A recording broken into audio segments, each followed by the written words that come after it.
लोककृत शुभवर्तमान अध्याय 23 वचन 27 ते 28 पर्यंत मी वाचतो, लक्ष देऊन ऐका. तेव्हा त्याच्या मागे लोकांचा व ऊर बडवून घेऊन त्याच्यासाठी शोक करत असलेल्या स्त्रियांचा मोठा समुदाय चालला होता. येशू त्यांच्याकडे वळून म्हणाला, अहो यरूशलेमच्या कन्यांनो, माझ्यासाठी रडू नका, तर स्वतःसाठी व आपल्या मुलाबाळांसाठी रडा. Hallelujah, hallelujah, hallelujah, hallelujah. माझ्या प्रिय भावांनो आणि बहिणींनो, बायबलमधील अनेक येशूंनी म्हटलेले शब्द, वचनं, ते म्हणजे येशूच्या आज्ञा आहेत किंवा काही अशी वचनं आहेत जे देवाचे अभिवचन आहेत. आता जे आपण वचन वाचलं, ही येशूची लोकांना आज्ञा आहे. बायबल सांगतं की जेव्हा 2000 वर्षापूर्वी देवाचा पुत्र येशू ख्रिस्त मानव बनून जेव्हा या जगामध्ये आला, आणि जगामध्ये येण्यामागे त्याचा फक्त एकच उद्देश होता. त्याचा उद्देश काय होता? की प्रत्येक माणसाला पापाची क्षमा मिळाली पाहिजे, प्रत्येक आत्म्याचं तारण व्हायला पाहिजे, प्रत्येक आत्मा सैतानाच्या हातातून सुटला पाहिजे आणि एक दिवस मेल्यावर त्याचा प्रवेश स्वर्गामध्ये व्हायला हवा. Hallelujah, hallelujah, hallelujah. आणि याच एका उद्देशाने येशू ख्रिस्त ह्या जगामध्ये आला.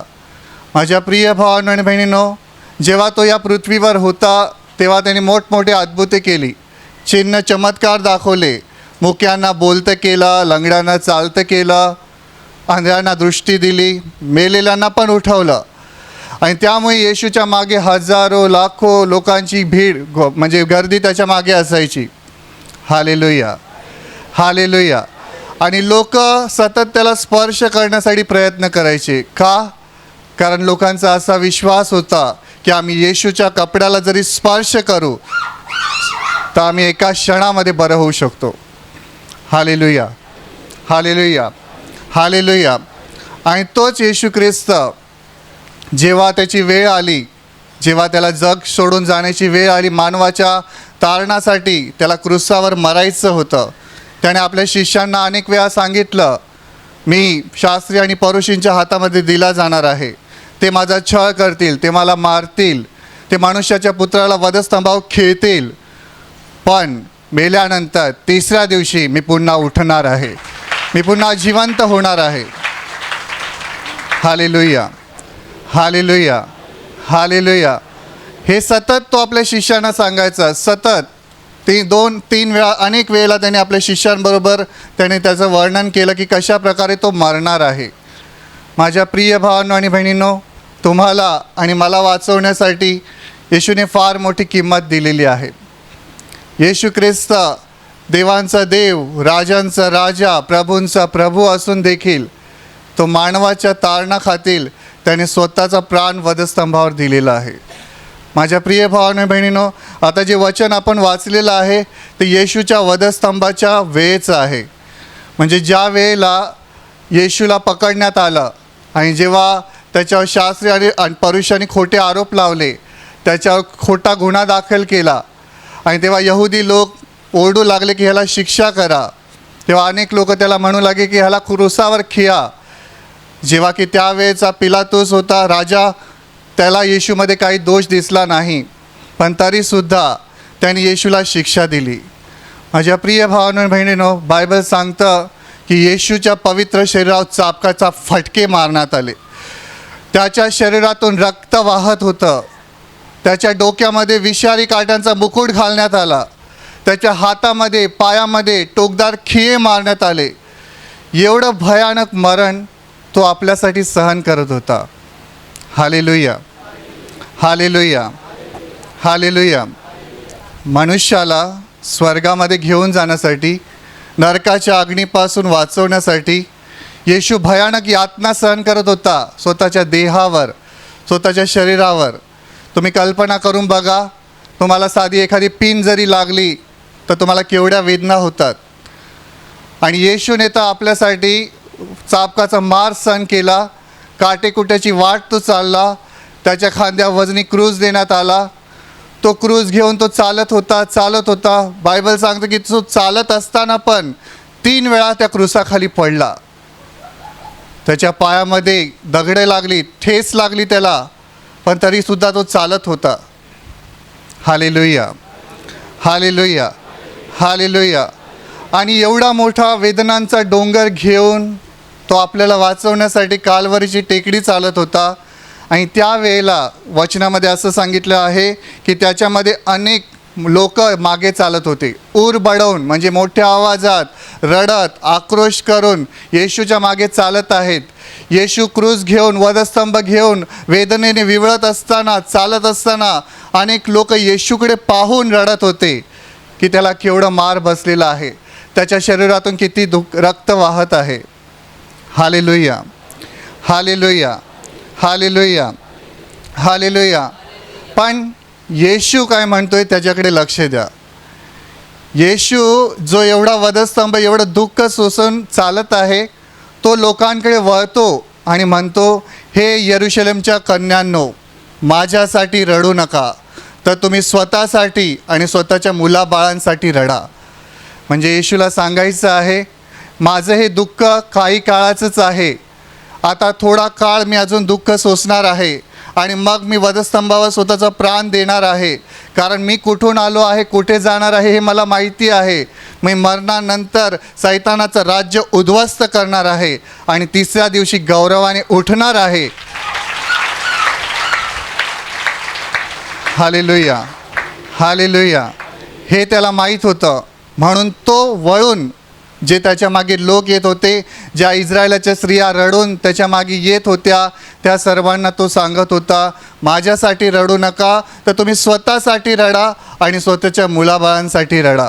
आणि याच वचनाच्या पुढे 31व्या वचनामध्ये असं म्हणाला आहे येशू की ओल्या झाडाला ते असे करतात तर वाळलेल्याचे काय करतील. जर ओल्या झाडाला ते असे करतात तर वाळलेल्यांचे काय करतील. म्हणजे येशूला सांगायचं आहे, जे लोक देवाला ओळखत नाहीत किंवा जे लोक देवावर विश्वास ठेवत नाहीत, त्याच्या पुत्राला ओळखत नाहीत, ते सर्व सुकलेल्या झाडाप्रमाणे आहेत.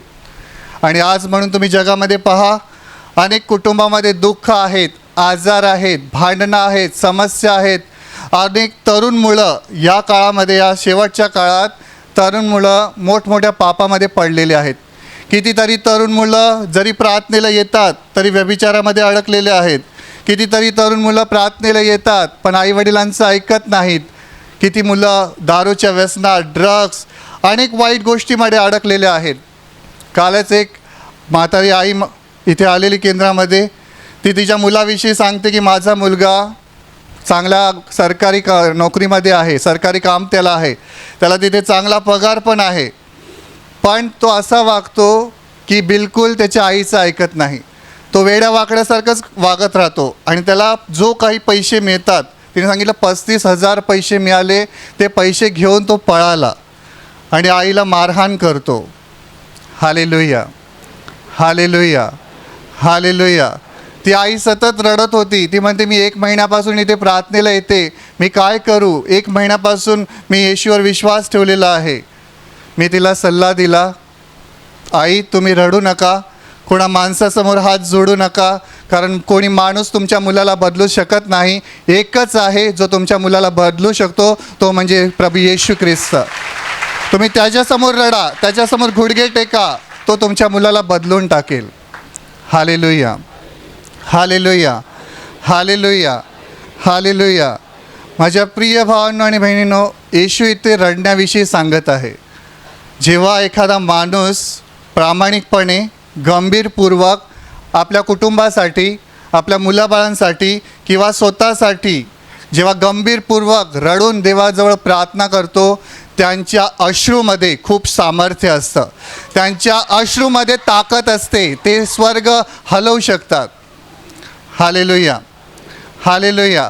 म्हणून बायबलमध्ये स्तोत्रसंहिते पुस्तकामध्ये असं लिहिलं आहे, अध्याय 56 वचन 8मध्ये की हे परमेश्वरा, तू माझे अश्रू तुझ्या बाटलीमध्ये भरून ठेवलेलं आहेस.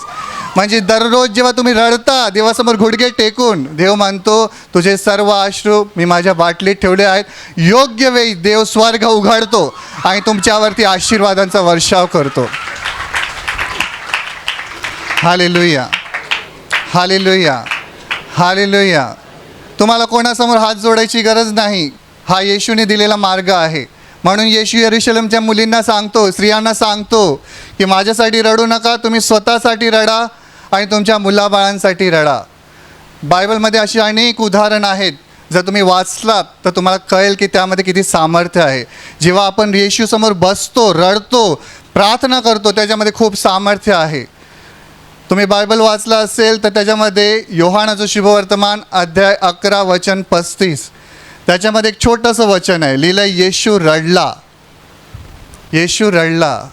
येशू देव होता, पण त्याने माणसाचं रूप धारण केलं होतं, पण तो रडला. का रडला सांगा बरं? कारण त्याच्या हृदयामध्ये माणसाविषयी प्रेम होतं, माणसाविषयी कळवळा होता आणि म्हणून त्याला माणसाचं दुःख बघवलं जात नव्हतं. म्हणून बायबलमध्ये असं लिहिलेलं आहे की जेव्हा मार्था आणि मरियाचा भाऊ लाजर मेला होता आणि त्याला कबरीमध्ये ठेवलं होतं, जेव्हा येशूला एक कळतं आणि जेव्हा तो येशू तिथे येतो आणि मार्थेला मरियाने सांगितलं, त्यांना विचारतो कुठे ठेवलं आहे, तेव्हा तिथे लिहिलं आहे की येशू रडला. येशूला दुःख झालं आणि त्यावेळेला येशूने म्हटले धोंड काढा आणि येशू म्हणाला लाजरा बाहेर ये, आणि 4 दिवस मरून गेलेला माणूस एका क्षणात जसाचा तसा बाहेर आला. Hallelujah, hallelujah, hallelujah. तुमच्या अश्रूमध्ये ताकद आहे. म्हणजे येशूला सांगायचं आहे मी स्वर्गात जात आहे, पण मी तुम्हाला एक मार्ग सांगत आहे सैतानाशी लढण्याचा.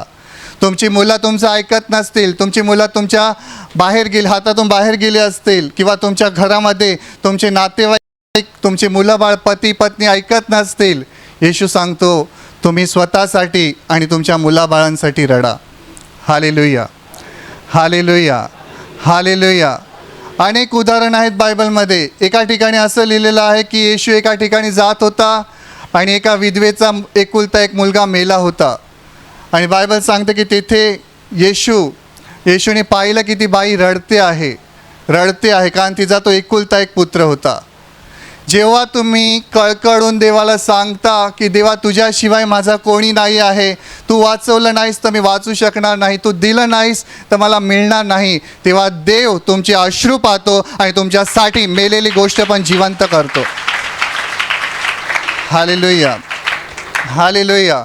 म्हणून बायबल सांगते की जेव्हा ती रडत होती येशू म्हणाला रडू नकोस, आणि येशू त्या मेलेल्या मुलाकडे जातो आणि मुलाला बोलतो मुला मी तुला सांगतो उठ, आणि तो मेलेला मुलगा एका क्षणामध्ये जिवंत होतो. Hallelujah, hallelujah, hallelujah. माझ्या प्रिय भावांनो आणि बहिणींनो, येशूला तुम्हाला सांगायचं आहे की हा कठीण काळ आहे. जसं जसं जगाचा शेवट जवळ येईल, संकट वाढतील, तुमच्या जीवनामध्ये दुःख वाढतील, तुमच्या घरामध्ये भांडणं वाढतील, तुमची मुलं तुमचं ऐकणार नाहीत, तुमच्या विरुद्ध जातील, त्यावेळेला देव सांगतोय की तुम्ही आपसामध्ये लढू नका, तुम्ही आपसामध्ये भांडण करू नका. तर काय करा, तुम्ही स्वतःसाठी आणि तुमच्या मुलाबाळांसाठी रडा. माझ्या प्रिय भावांनो आणि बहिणींनो, माझा असा विश्वास आहे की जेव्हा येशूला क्रुसावर खिळलं जात होतं, येशूच्या हातावर खिळे मारले जात होते आणि येशूच्या शरीरातून जेव्हा रक्ताच्या धारा वाहत होत्या आणि येशूच्या प्रत्येक रक्ताचं थेंब जेव्हा पृथ्वीवर पडत होतं, तो येशूचं रक्त नाही तर देवाचे अश्रू होते. देव रडत होता आणि सांगत होता की मी तुमच्यावर प्रेम करतोय. Hallelujah, hallelujah, hallelujah. म्हणून जेव्हा देव रडत होता तेव्हा बायबल असं सांगतं मोठा भूकंप झाला आणि मंदिराचा पडदा मधोमध फाटला गेला आणि जो माणसाचा आणि देवाचा संबंध तुटला होता तो येशूच्या बलिदानाच्या द्वारे देवाने एकत्र केला. Hallelujah, hallelujah, hallelujah. माझ्या प्रिय भावांनो आणि बहिणींनो, तुम्ही एखाद्या पापामध्ये आहात, तुमच्याकडनं सतत पाप होतं आहे, तुम्हाला त्याच्यातून बाहेर निघायची इच्छा आहे, पण तुम्ही स्वतःहून निघू शकत नाही, पण तुम्हाला पश्चातापाचे अश्रू देवासमोर वाहिले पाहिजे. तुम्हाला खरोखर देवासमोर बसून रडलं पाहिजे स्वतःसाठी. म्हणून येशू म्हणाला ना, स्वतःसाठी आणि आपल्या मुलाबाळांसाठी रडा. बायबलमध्ये पेत्राविषयी सांगितलं आहे. पेत्र येशूचा प्रमुख शिष्य, ज्याने येशूला 3 वेळा नाकारलं. तर त्याने काय केलं? जेव्हा त्याला कळलं की मी जिवंत देवाला नाकारलेलं आहे, मी त्याच्या विरुद्ध बोललेलो आहे, तेव्हा बायबल असं सांगतं की पेत्राने मोठ्या आवाजात रडून पश्चाताप केला. एक खरा पश्चाताप देवाकडे तुम्हाला नेतो. जेव्हा तुम्ही मनापासून रडून देवाकडे पश्चाताप करता, तुमच्या पापासाठी अश्रू ढाळता, तो पश्चाताप तुम्हाला देवाकडे आणतो. Hallelujah, hallelujah, hallelujah. आणि जेव्हा तुम्ही खरा पश्चाताप करता, तेव्हा देव स्वर्गातून पाहतो. देव पाहतो की खरंच माझ्या मुलाला त्याच्या पापाची जाणीव झालेली आहे. देव पाहतो ह्याच्या हृदयामध्ये आता पश्चाताप होत आहे. त्या क्षणाला स्वर्गातून त्याचा हात लांब करतो आणि एका क्षणात त्याचं हृदय पूर्णपणे बदलून टाकतो. Hallelujah, hallelujah, hallelujah, hallelujah. आजच सकाळच्या पहिल्या सेशनमध्ये तुम्ही एक साक्ष ऐकली असेल. एका आत्याने त्याच्या भाच्यासाठी प्रार्थना केली. त्याचा भाचा काय म्हणतो? जेव्हा मला ठेस लागेल तेव्हा मी येईन. आपल्यापैकी पण अनेक लोक असतील, आज जे तुम्ही येशूकडे आलेला असाल, पूर्वी तुम्हाला लोक सांगत असतील, चल रे प्रार्थनेला, चल प्रार्थनेला. तुम्ही बोलत असाल, वेळ भेटेल तेव्हा येईन, माझा टाईम येईल तेव्हा येईल. मग असं बोलू नका, कारण देवाला कोणी चॅलेंज करू शकत नाही. Hallelujah, hallelujah, hallelujah. तर त्या आत्याने काय केलं त्याच्या भाच्यासाठी? माझा विश्वास आहे तिने तेच केलं जे या वचनामध्ये लिहिलेलं आहे. वचनात सांगितले, तुम्ही आपल्या मुलाबाळांसाठी रडा. तिने त्याच्या भाच्यासाठी रडत देवाकडे प्रार्थना केली असणार, विनंती केली असणार. आणि म्हणूनच आज देवाची दया त्याच्यावर झाली आणि त्याचा हृदयाचा त्रास पूर्णपणे देवाने काढून टाकला. Hallelujah, hallelujah, hallelujah, hallelujah. माझ्या प्रिय भावांनो आणि बहिणींनो, या वचनाद्वारे येशूला असं सांगायचं आहे, जगामध्ये कितीही कठीण काळ येऊ, किती वाईट अवस्था येऊ, तुमचं बुद्धी जर तुमची काम करत नसेल, तुम्हाला कळत नसेल काय करायचं आहे, तुम्ही देवासमोर या, घुडगे टेका आणि अश्रू गाळून देवाकडे प्रार्थना करा. तुम्हाला प्रार्थना करायला पण जमत नाही आहे, फक्त देवासमोर बसा आणि आपल्या अंतःकरणात रडून प्रार्थना करा. बायबलमध्ये सांगितलं की येशू एका घरामध्ये बसलेला होता. एक व्यभिचारी स्त्री त्या ठिकाणी येते आणि ती येशूच्या चरणाजवळ उभी राहून बसून आपल्या अश्रूंनी त्याचे पाय धुते. ती काही बोलते का येशूला, मला क्षमा कर म्हणून, माझ्यावर दया कर म्हणून? काहीच लिहिलेलं नाही बायबलमध्ये. बायबलमध्ये असं लिहिलेलं आहे की ती स्त्री, व्यभिचारी स्त्री, जी जगाच्या दृष्टीने वाईट होती, पण ती जेव्हा येशूकडे येते, येशूच्या समोर उभी राहते, आपल्या डोळ्यात त्याला अश्रूंनी येशूचे पाय धुते, आपल्या केसांनी येशूचे पाय पुसते, त्यावेळेला तो देव उभा राहतो आणि म्हणतो, मुले, तुझ्या पापांची क्षमा झाली आहे, शांतीने जा. Hallelujah, hallelujah, hallelujah, hallelujah. तिने काहीच प्रभूला म्हटलं नाही, माझ्यावर दया कर, मला क्षमा कर, कारण तो हृदय जाणणारा देव आहे. त्याला माहिती आहे की तिला कोणत्या गोष्टीची गरज आहे. तेव्हा तुमच्या जीवनामध्ये एखादी परिस्थिती अशी आली की तुम्हाला काय करायचं आहे कळत नाही, प्रार्थनासुद्धा करायला जमत नाही आहे, फक्त येशूजवळ या, देवासमोर रडा आणि प्रार्थना करा. Hallelujah, hallelujah, hallelujah. मी एक घटना ऐकली आहे. एक माणूस होता जो येशूवर विश्वास ठेवायचा. त्याने त्याच्या जीवनावरती एक पुस्तक लिहिलं. त्यांनी म्हटलं की मी जेव्हा लहान होतो तेव्हाच मला येशूची ओळख झाली आणि माझ्या आईवडिलांनी मला प्रभूच्या मार्गदर्शनामध्ये वाढवलं. माझ्या आईवडिलांनी मला येशूबद्दल शिकवलं. मी येशूच्या मार्गाने चालत होतो. मी चांगला चर्चमध्ये प्रार्थना घेत होतो, देवाची स्तुती करत होतो, पियानो वाजवत होतो, सगळं काही चांगलं करत होता. आणि थोड्या काळानंतर, म्हणजे थोडा मोठा झाला, तो वयामध्ये आला, त्यानंतर त्याच्या जीवनामध्ये एक मुलगी आली. ती चुकीची मुलगी आली. तिने त्या मुलाला, त्या माणसाला जो ईश्वर विश्वास ठेवतो, त्याला देवापासून वेगळं केलं. त्याला प्रार्थनेला येऊ दिलं नाही, देवावर विश्वास ठेवू दिला नाही. काही काळानंतर असं झालं की तो मुलगा पूर्णपणे देवापासून दूर गेला. त्याला देवाचा विसर पडला. तो जगाच्या म्हणजे जे काही जगामध्ये आहे त्यामध्ये तो रममाण झाला. रोज पार्टी करायला, डिस्को करायला, डान्स करायला, इकडे तिकडे फिरण्यामध्ये तो मस्त झाला. त्याला देवाचा विसर पडला, त्याचा विश्वास पूर्णपणे संपला होता. आणि त्यांनी आपल्या पुस्तकात लिहिलं आहे की मी एकेवेळी माझ्या पायामध्ये दुखायला लागलं. Hallelujah, hallelujah, hallelujah. बरेच वर्ष असं जीवन जगत राहिल्यामुळे अचानक त्याचा एक पाय दुखायला लागला. तो म्हणतो की मला कळायचं की माझा पाय दुखतोय माझ्या पापामुळे. आतून देव प्रेरणा पण देतो, हे करू नकोस, हे वाईट आहे. पण तरीसुद्धा तो देवाचा आवाज ऐकायचा नाही आणि सतत पार्टीला जाणं, चुकीच्या लोकांमध्ये राहणं, वाईट पाहणं, वाईट बोलणं, वाईट ऐकणं, कधीच देवाचं ऐकलं नाही. काही काळानंतर काय झालं की हा मुलगा असंच जीवन जगत राहिल्यामुळे तो म्हणतो की मी एवढा आजारी पडलो की एक दिवस मला हॉस्पिटलमध्ये ॲडमिट करायला लागलं. आणि तो म्हणतो की एवढी त्याची अवस्था झाली की त्याला उठायला देखील होत नव्हतं. त्याला उठायला होत नाही आहे, बोलायला होत नाही आहे, काय करायचं ते पण त्याला कळत नाही आहे. एवढ्या भयानक त्याच्या पायामध्ये वेदना होत होत्या.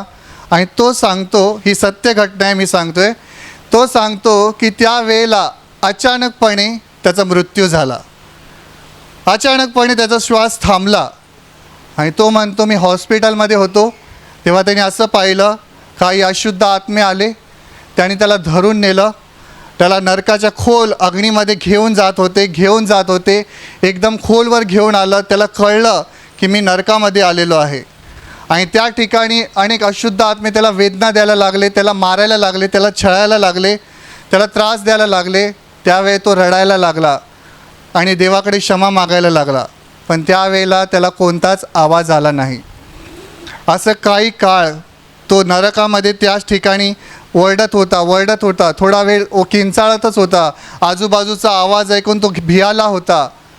काही वेळानंतर स्वर्गातून एक मोठी आवाज आला आणि त्या आवाजातून असे शब्द आले की या मुलाला सोडून द्या, या मुलाची वेळ अजून आलेली नाही. कारण हा मुलगा जेव्हा छोटा होता त्याची आई रोज रडून ह्याच्यासाठी प्रार्थना करत होती.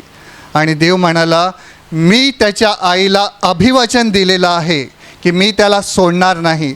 हे बोलताच तो मुलगा पूर्णपणे नरकातून बाहेर येतो. एका क्षणामध्ये स्वर्गात देवाच्या पोचतो. Hallelujah, hallelujah, hallelujah. आता मला सांगा, तो सरळ चालत होता का वाकडा चालत होता? पण कोणामुळे वाचला? त्याच्या आईच्या प्रार्थनेमुळे. माझ्या प्रिय बहिणींनो, तुम्हापैकी प्रत्येकाला हे देवाने दिलेली आज्ञा आहे. जर तुम्हाला मुलं आहेत, भावांसाठी पण तेच आहे. जर तुम्ही पती पत्नी आहात, तुम्हाला देवाने मुलं दिलेली आहेत, तर तुम्ही असं म्हणू नका देव सांभाळेल, देव सगळं करेल. हो, देव सगळंच करणार, पण देवाने मुलांना सांभाळण्याची जबाबदारी आई वडिलांवर दिली आहे. Hallelujah, hallelujah, hallelujah. अनेक लोक बोलतात की आमची मुलं खूप मोबाईल पाहतात, मोबाईल द्यायला तयारच नाहीत. मी तुम्हाला सल्ला देतो, जर तुम्ही तुमच्या मुलांच्या हातातून मोबाईल काढून घेतलात तर आमच्या प्रार्थनेची पण गरज पडणार नाही. तुमची मुलं आपोआप आशीर्वादित होतील. देव आपोआप त्यांना आशीर्वादाने भरून काढेल. Hallelujah, hallelujah, hallelujah. आज जगामध्ये खूप अंधार आहे. त्यांना माहिती नाही देवाकडून कसं मिळवायचं आहे. एक मी घटना वाचली की एक मुलगा होता जो 10वीला होता आणि त्याच्या आईवडिलांनी सांगितलं की 6 महिन्यापूर्वी आमचा मुलगा एवढा छान होता की तो आमचं भय बाळगायचा, भीती बाळगायचा. आणि त्याला कोणत्याही उंचीवरती जर नेलं, उंच जागेवर, एवढा तो भित्रा होता. आमच्याशी प्रेमाने वागायचा आणि आमच्याशी व्यवस्थित राहायचा. पण ते लोक देवाला ओळखत नव्हते.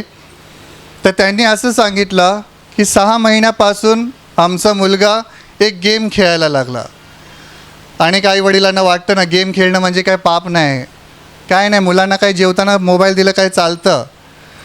तर त्या आईवडिलांनी तसंच दुर्लक्ष केलं, मुलाला काही म्हटलं नाही. मुलगा गेम खेळत राहिला आणि तेच सांगतात 6 महिने सतत आमचा मुलगा तो गेम खेळत राहिला. त्याच्यानंतर त्याचा स्वभाव एवढा बदलला की तो नेहमी आमच्याशी भांडायला लागला, नेहमी आम्हाला उलट बोलायला लागला. आणि मग एक दिवशी असं झालं की जेव्हा त्यांचा मुलगा झोपायला जात होता त्यावेळेला त्याच्या मोबाईलवर एक मेसेज आला. अनेक जगामध्ये आज असे गेम आहेत त्याच्यामध्ये माणसाला पायऱ्या दिल्या असतात, म्हणजे तुम्हाला आज हे करायचं आहे, उद्या ते करायचं आहे. तर जेव्हा तो मुलगा झोपणार आहे त्यावेळी त्याला रात्री मेसेज आला आणि त्याच्यामध्ये असं लिहिलेलं होतं की तुला 24व्या माळ्यावर जायचं आहे, तिथे उभं राहायचं आहे आणि तेथून उडी मारायची आहे. आणि तो मुलगा 24व्या माळ्यावरच राहायचा आणि त्यांनी अगदी तसंच केलं. त्यांनी त्या मेसेजप्रमाणे वाचलं, माळ्यावर उभा राहिला, उडी मारली आणि तो मुलगा मरण पावला. Hallelujah, hallelujah, hallelujah. सांगा दोष कोणाचा आहे? आईवडिलांचा. जर आईवडिलांनी त्याला वेळेवर अडवलं असतं तर, आणि जर ते आईवडील येशूला ओळखत असते तर कदाचित ते देवाकडे रडले असते आणि देवाने त्यांच्या मुलाला वाचवलं असतं. Hallelujah, hallelujah, hallelujah. माझ्या प्रिय भावांनो आणि बहिणींनो, म्हणून येशू सांगत आहे माझ्यासाठी रडू नका.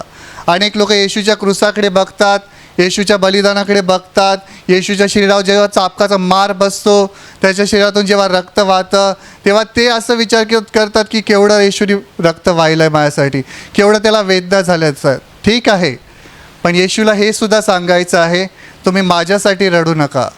कारण येशू म्हणाला मीच पुनरुत्थान आणि जीवन आहे. तोच पुनरुत्थान आणि जीवन आहे आणि म्हणूनच त्याने सांगितलं होतं मी मरणानंतर पुन्हा उठणार आहे, म्हणून माझ्यासाठी तुम्ही रडू नका. Hallelujah, hallelujah, hallelujah, hallelujah. माझ्या प्रिय भावांनो आणि बहिणींनो, आज जगामध्ये अनेक तरुण आणि लहान मुलं पण सैतान मोठ्या प्रमाणामध्ये फसवत आहे. तुम्ही तुमच्या मुलांना जर देवामध्ये वाढवलं नाही किंवा त्यांना प्रभूबद्दल सांगितलं नाही, चालवलं नाही, तर एक वेळेस सैतान तुमच्या मुलांच्या आत्म्याचा नाश करेल. मी एक घटना वाचली, एक साक्ष आहे आणि त्याच्यामध्ये असं सांगितलं की एक मुलगी होती आणि तिची आई होती. ती नेहमी येशूवर विश्वास ठेवायची, पण काही काळानंतर असं झालं की ती मुलगीला चुकीची लोकं भेटली, ती चुकीच्या संगतीमध्ये गेली. ती येशूवर विश्वास ठेवायचं तिने सोडून दिलं. पण तिची आई तिला नेहमी म्हणायची बघ तू येशूवर विश्वास ठेव, चुकीचा मार्ग सोडून दे. पण ती चुकीच्या संगतीत गेली, चुकीच्या मित्र मैत्रिणींबरोबर राहू लागली आणि पुढे ती सैतानाची सेवा करू लागली. Hallelujah, hallelujah, hallelujah. आणि तिची आई तिला वारंवार विनंती करायची की बघ हा मार्ग चुकीचा आहे, देवाच्या मार्गाने जाशील तर तू स्वर्गात जाशील, देवाच्या मार्गाने जर नाही चाललीस तर तुझ्या आत्म्याचा नाश होईल. तर ती मुलगी एक दिवस आपल्या आईला म्हणते तुझा येशू जर जिवंत असेल तर आज येऊन मला बोलेल की मी तुझ्यावर प्रेम करतो. काही मुलं खूप हुशार असतात ना, आईवडिलांना शिकवायला लागतात की तुझा येशू जिवंत असेल तर आज मला येऊन म्हणेल की मी तुझ्यावर प्रेम करतो. तिची आई तिला काही म्हणत नाही, ती तिच्यासाठी प्रार्थना करायला लागते. आणि मग ही मुलगी जंगलामध्ये सैतानाची पूजा करायला गेली आणि तिथे एक देवाचा सेवक त्याच दिवशी त्या जंगलामध्ये फिरत होता, देवाच्या उपस्थितीमध्ये बोलत चालत होता आणि तो चालता चालता पूर्ण काळोख झाला जंगलामध्ये आणि त्याला कळत नव्हतं की आता मी जंगलामधून बाहेर कसं निघू. आणि त्यावेळेला त्याला त्याच्या भावाची एक शब्द आठवला. त्याने सांगितलं होतं की कुठेतरी जर तुला प्रकाश दिसला, ज्योती दिसली तर त्याच्या मागे ये, म्हणजे तू जंगलातून बाहेर येशील. Hallelujah, hallelujah, hallelujah. आणि तो देवाचा सेवक मग इकडे तिकडे पाहतो, इकडे तिकडे बघतो कुठेतरी प्रकाश आहे का. आणि असं करता करता त्याला एका ठिकाणी कुठेतरी काहीतरी जळताना दिसतं. त्याला वाटतं की इथे कोणीतरी माणसं असतील तर मी तिथे जातो, म्हणजे मी या जंगलातून बाहेर निघेन. आणि मग तो म्हणतो की थोडासा तो पुढे गेला आणि जेव्हा तो तिथे पोचतो तेव्हा त्याला तिकडे दिसतं 10 मुली असतात, त्या सैतानाच्या पूजा करत असतात आणि त्यांच्या हातामध्ये चाकू आहे आणि ते सैतानाला बळी देत असतात. आणि त्यावेळेला हा देवाचा सेवक बघतो आणि घाबरून जातो आणि विचार करतो की मी आता इथून निघून जायला पाहिजे. आणि तो भीतीमुळे पळण्याचा प्रयत्न करतो तर तो तिकडेच घसरून पडतो. आणि जेव्हा ते 10 मुली बघतात की ह्याने सगळं आपलं पाहिलेलं आहे, आता ह्याला मारून टाकावं लागेल, त्यावेळेला तो देवाचं सेवकावर पवित्र आत्मा उतरतो आणि तो मोठ्याने बोलतो माझ्या मुली, येशू तुझ्यावर प्रेम करतो. आणि जेव्हा हे शब्द त्याच्या तोंडातून बाहेर निघतात, ते सगळ्या 9 मुली, 10 असतात पण 9 मुली पळून जातात. आणि एक मुलगी असते जी गुडघ्यावर येते आणि रडायला लागते. तेव्हा तो देवाचा सेवक जातो, तिला विचारतो, त्या 9 जणी पळायला तू का नाही गेलीस? ती म्हणते की भाऊ, मी आज माझ्या आईला म्हटले होते तुझा येशू जिवंत असेल तर आज येऊन म्हणेल की मी तुझ्यावर प्रेम करतो. जेव्हा तुम्ही हे शब्द बोललात तेव्हा मला आठवण झाली की खरोखर येशू माझ्यावर प्रेम करतो.